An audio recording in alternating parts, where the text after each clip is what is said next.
If you have PTSD and sleep apnea, the VA likely told you those weren't connected. Today, I'm going to tell you how to prove that it is, because they're wrong. Stand by.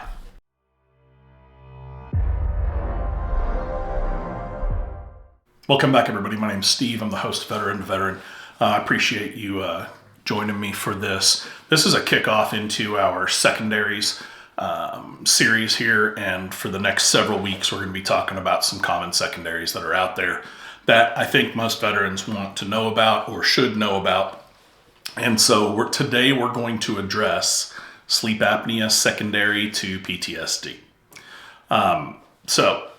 Appreciate your support. Don't forget to like, share, and subscribe. I greatly appreciate that. If you can watch the video all the way through, that helps push this video out to more and more veterans and their supporters so that we can, make better headway in a system that is part of our benefits, quite honestly. So let's talk about sleep apnea secondary to PTSD. And let me just start with a blanket statement. Sleep apnea, connecting it to your service, not an easy venture for anybody. So keep that in mind, right? However, PTSD gives us an out, even though the VA often argues that PTSD does not cause airway obstruction. Well, they're technically correct, right? It doesn't cause sleep apnea, but it's legally irrelevant. Secondary claims can be based on aggravation, not just direct cause. This is where most veterans do not do enough homework, and they don't do enough work to make all of this connect together, okay? So, here's the deal. PTSD causes fragmented sleep. It causes hyperarousal, which will keep you awake at night, nightmares, breathing irregularities. Over time, this worsens sleep disorders, specifically sleep disordered breathing. Even if PTSD can't create the apnea, it can definitely aggravate the apnea. And that is what you need to try and make sure that you prove, right? So, PTSD causes sleep disruption. Sleep disruption aggravates apnea. All of it can be connected in that line, right? But there's other things that you need to take into consideration as well. And just being completely fair about the whole thing, many PTSD meds out there contribute to weight gain. Now, I'm going to make another blanket statement that PTSD itself can cause weight gain. Any mental health condition can cause weight gain because you lose your sense of, give a crap, for lack of a better term. You aren't motivated anymore to go do the things that you once enjoyed. You don't have a lot of people around you sometimes. Depression, anxiety, PTSD, all those things, TBI, all of it can lead directly into sleep disruptions. Okay. And some of those sleep disruptions are caused by the weight gain. PTSD leaves you lack of motivation, fear of people, fear of spaces. You don't go out, you don't work out, you eat like crap. You start gaining weight, and gaining weight narrows your airways. It worsens your sleep apnea. It doesn't necessarily cause, but it's a clear chain of causation, right, that the VA must consider if they're going to hear your claim of, hey, PTSD caused me to take these meds, which caused me to gain weight, which caused my sleep apnea to get worse. I've got a diagnosis, we're ready to roll, right? That's all good and well, but you got to make sure that you know a couple key things before we get into all of that, right? So CPAP does not mean automatically approved.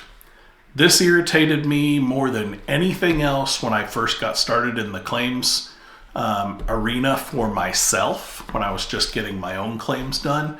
But it's because I didn't have a true understanding, quite honestly. It's my fault. I didn't I didn't understand what I was doing, right? I thought, hey, I went to the VA, I got a sleep study, they determined that I have sleep apnea.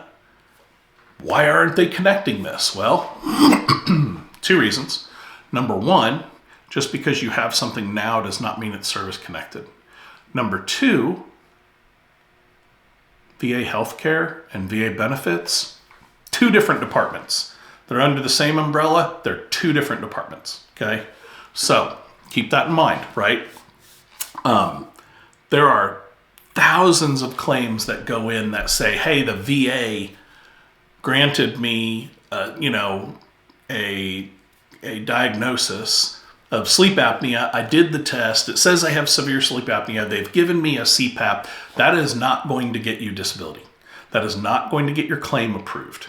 It's just not going to happen. You're not going to get compensated for that. What you must do is get a nexus. And the nexus has to obviously have the words at least as likely as not aggravated by PTSD, if you're going to connect those two, right? And explain the physiological link. That nexus has to be completely clear. Not just an opinion, but there needs to be a physiological link that goes on in there. There needs to be medical evidence to support that, etc. So, before you file or appeal a claim for sleep apnea secondary to PTSD, make sure you understand what the VA is really looking for. And that is, do you have the symptoms? Do you have the diagnosis? In this case, for sleep apnea, if you have a CPAP, do you get the CPAP? And then how do you connect it to your service? And that requires a strong nexus letter, right? So if you want to, there is a link below in the description where I've partnered with a medical group that will potentially, they'll give you a free consultation, and they'll listen to you about your case and see if they want to take it on. But it is it's an affiliate link. So if you're interested in a free consultation to talk about all the things that are out there, please feel free to click that. No pressure to do so. Also, I posted a video on Christmas week where I talked about personal statements, and I gave everybody a free ChatGPT personal statement builder link, and that's in my link tree now. So if you go up to the channel level and go to my channel description, you'll see my link for my link tree. Go ahead and click that link. You'll see a whole bunch of stuff in there that'll become very, very valuable to you. And hey, again, let's make sure that we're doing this the right way, right? Let's make sure that we're proving the service connection, not just saying, hey, you gave me a CPAP and I have PTSD, therefore I should be granted. No, you're going to have to do your homework, okay? So do your homework, take care of one another, and we'll talk to you soon. See ya.